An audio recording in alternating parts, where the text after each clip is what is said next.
next part. Ito ang bread. Here's the cheese.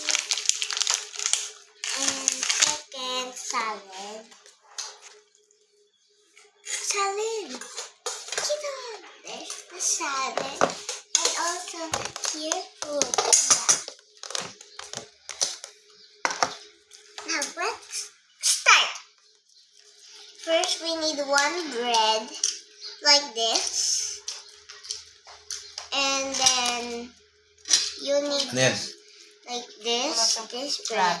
And you need the ham. Place it.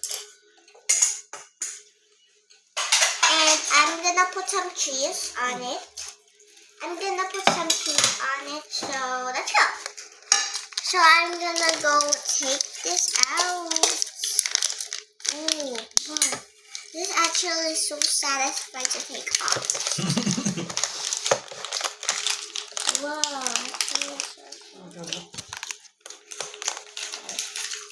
There. Oops. Now, it's gonna be satisfying to take off this cheese. Let's go. Let's open it. Oh no, guys, I think it's gonna crack. Oh no.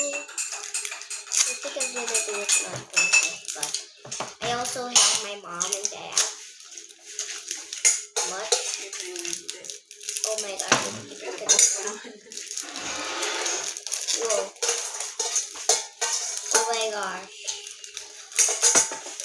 Oh. Nice. Oh.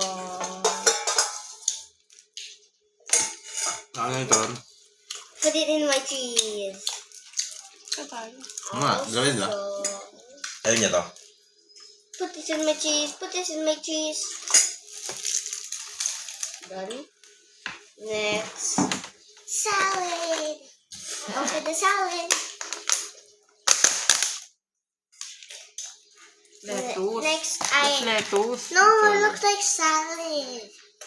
I need to put this thingy. Tawag ko yan. Oh, this is so good. Kunti lang, be. Hindi mo makakain. Uy, nagsipon pa. Okay na. Close. And you need one more bread just like this. Put it right here. And there you have a sandwich. Wow. Bye.